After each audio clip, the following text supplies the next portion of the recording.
Se ele estudou mais, ele merece mais.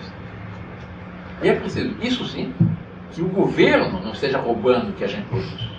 Porque se o governo não tirasse 40%, 50%, 60% do que nós produzimos, todos seremos mais ricos. Imagine que reduz a carga tributária no país. Qual a consequência? É que, com o resultado do seu salário, a pessoa poderá comprar muito mais coisas. Comprando mais coisas, qual é a consequência? É que tem que aumentar a produção. Aumentar a produção, o que tem que fazer? Aumentar o número de empregos. Então, em vez de estarmos num sistema de qualquer economista, aqui vários estão pensando em estudar economia, há um princípio fundamental de economia, que é o seguinte: se quer aumentar a produção, a riqueza na nação, só tem uma solução: diminuir os impostos. Se quer empobrecer uma nação, só tem uma forma: aumenta a carga tributária. É o caso do Brasil. A carga tributária é a maior carga tributária do planeta. E depois eles vão falar em desigualdades sociais.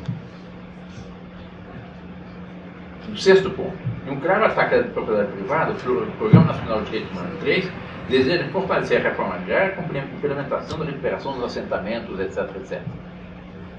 A reforma agrária nunca deu certo em lugar nenhum no mundo. Eu faço muitas palestras sobre isso.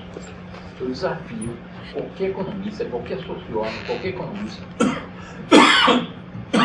qualquer agrônomo, me apresente uma reforma agrária na história do mundo que tenha dado certo. Não há.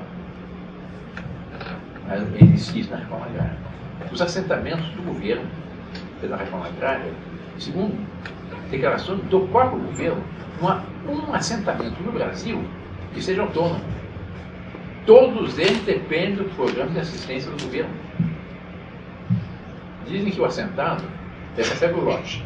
Depois de receber o lote, ele pede que o governo venha um trator para preparar a terra. Depois para o governo ter a terra. Depois está tudo plantado, ele pede que venha um japonês para cultivar aquela terra. Porque ele não tem... Não é? Quem recebe aquilo de graça, ele não vai dar valor. Ao passo que eu vi na fazenda do papai, que era uma fazenda pequenina, quantos empregados aí hoje estão fazendo ricos? Porque se esforçaram, venceram na vida. Se vocês não se esforçarem na vida, vocês vão ser uns fracassados. E esse programa aqui é um programa que é um povo fracassados. Então, o programa do governo prevê tudo, dá tudo, estabelece tudo, determina tudo, regulamenta tudo. Então, é um povo amorfo. O bom pai não é que ele está dizendo continua no seu filho. Meu filho faz isso, meu filho faz aquilo, meu filho faz aquilo, etc. Não, bom pai não. O que faz um bom pai, uma boa mãe com seus filhos? 3 coisas fundamentais. Ele vê as boas iniciativas dos seus filhos, as qualidades dos seus filhos, e o estimula. Ele vê as suas fraquezas e protege. E vê os seus erros, suas travessuras, afetuosamente corrige. Nesses 3 verbos, estimular, proteger e corrigir, se resume o modo que um bom pai deve educar seus filhos. Bom, continuando. Golpeando o direito de propriedade, o Programa Nacional de Direitos Humanos privilegia resolver os conflitos originários das invasões urbanas ou rurais, não pela justiça. Então, mas tem que haver uma mediação. Então, imagina a casa de um de vocês, entra um bandido e invade a casa de vocês. Qual vocês vão fazer? Chamar a polícia. E se a polícia não vier, vai entrar na justiça uma ação de reintegração de posse. Não. O governo determina esse programa, se houver uma invasão de uma propriedade urbana, tem que haver uma mediação. Então tem que ouvir as partes. Então tem que ouvir o bandido, o coitado, tem seus direitos, e tem que ouvir o dono da casa. Tem que ouvir aquele trabalhador e o vagabundo que vive no crime. Impede igualdade. Que é uma verdadeira aberração. Isso vai estar de perto das propriedades urbanas e das propriedades rurais. Acabou a justiça, acabou o direito de propriedade, acabou a garantia. Vê um grupo sem teto, invade a casa de vocês, ele vai num órgão qualquer destinado à proteção social, essa de movimentos sociais, etc. Não, vem o movimento sem tetos, vem a ouvidoria urbana, vem não sei o quê, e vamos fazer uma mediação. Vamos ver quem é que tem direito a essa casa. Se é o dono que trabalhou, se esforçou, pintou a casa, mantém aquilo limpo, ordenado, ou se é aquele vagabundo que vai ter a casa. Mesma coisa na fazenda. Tem uma fazendeiro próximo, trabalha bem a sua terra, etc. Não. Vem um grupo de MST, que na realidade são todos marginais, que não são sem terra, não conhecem nenhuma, não sabem cultivar a terra. Outro dia a Folha de São Paulo publicou um grupo sem terra do MST que invadiu uma fazenda. Então de manhã estavam todos trabalhando. Então foi um reportagem da Folha de São Paulo, ver como é que eles já estavam preparando, já no dia seguinte já estavam todos trabalhando na terra. Então tinha uma linha assim de MSTista, com enxada, trabalhando na terra. Não tinha segurando a enxada, o cabo da enxada do lado certo. Porque nem segurar a enxada eles sabem. São marginais das cidades, vagabundos, etc., são alimentados por um movimento de índole subversiva que invade as terras. E os diretores do MST, os dirigentes do MST, dizem que as invasões de terras não são para resolver o problema da terra, são para criar uma massa de manobra para a conquista do poder para estabelecer um regime socialista. Isso está dito textualmente por eles. Que eles querem fazer do Brasil aquilo que fracassou nos países comunistas. Querem estabelecer no Brasil um regime como havia na União Soviética. Um regime que era tão tirânico que o comunismo custou à humanidade 110 milhões de vidas. Na Rússia, na Ucrânia, que é uma das terras mais férteis do planeta, morreram 8 milhões de pessoas de fome. O resultado da reforma agrária na Rússia. Isso que eles querem fazer no Brasil. Então tem que haver uma audiência coletiva com os envolvidos. Então o dono da terra, o dono da casa, os bandidos, os movimentos sociais, etc. Acabou a liberdade.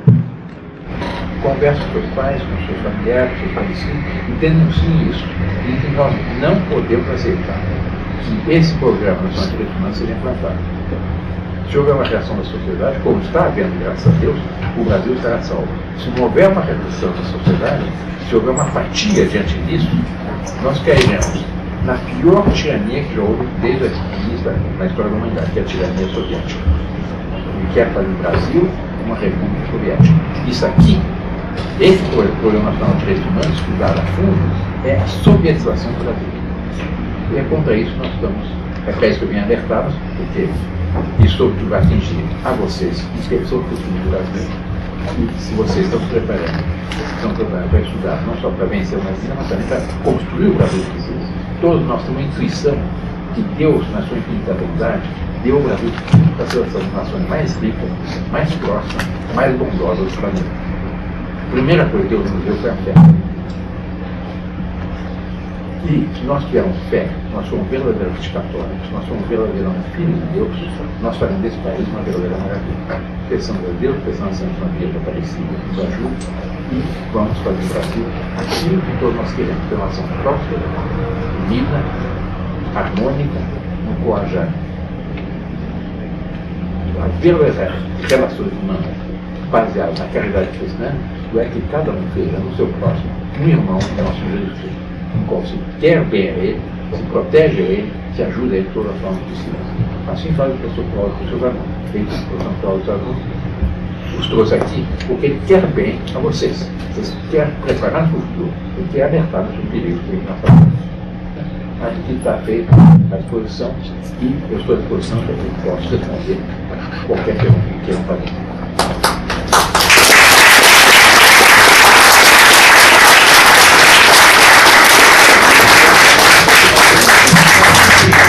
Vamos partir para as perguntas.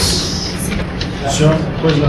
Como Vossa Alteza se vê na sociedade? Eu, como príncipe, eu tenho a obrigação de zelar pelo futuro da minha pátria. E por isso eu sempre dediquei toda a minha vida, não só formei, etc., mas a lutar para que o Brasil venha a ser aquilo que está no plano de Deus que ele seja. E eu me vejo nessa posição. Graças a Deus, eu sinto a parte brasileira muito apreço, muito respeito e muita consideração. O futuro brasileiro é bom. Alguma outra pergunta? Mas o que eu poderia Pois não. Quais são os deveres da Vossa Alteza? Em primeiro lugar, eu tenho que ser católico. Eu tenho que ter amor a Deus e temor de Deus. E tenho que, por amor de Deus, eu tenho que querer bem ao meu próximo. E por querer bem ao meu próximo, eu tenho que querer bem a todos os brasileiros. E por isso eu sinto que eu sou chamado a servir a minha nação. Eu me lembro, meu pai, quando foi proclamada a República, o governo republicano conquistou todos bem na família. Quando o papai voltou ao Brasil, ele voltou pobre, praticamente com roupa do corpo. Tem um português rico do Rio de Janeiro que teve feito. Meu pai lhe deu uma casinha no centro do Rio de Janeiro que ele vendeu e comprou essa fazenda, onde ele ficou seus 12 filhos. E aí ele nos deu algumas lições muito boas. E eu sou muito grato ao meu pai por isso. Um dia meu pai nos reuniu seus filhos, todos os filhos, no jardim da casa da fazenda, e nos disse o seguinte: meus filhos, saibam aproveitar a única coisa que eu posso deixar para o futuro. Porque uma fazendinha de 63 alqueires por 12 não faz a vida de ninguém. Mas eu tenho algo a lhe deixar que vale muito mais do que isso. E é, em primeiro lugar, a fé católica, apostólica e romana. Em segundo lugar, uma boa educação. Em terceiro lugar, a consciência de uma missão histórica realizada pelo bem do Brasil. Preparem-se, porque vocês nasceram para servir a sua pátria.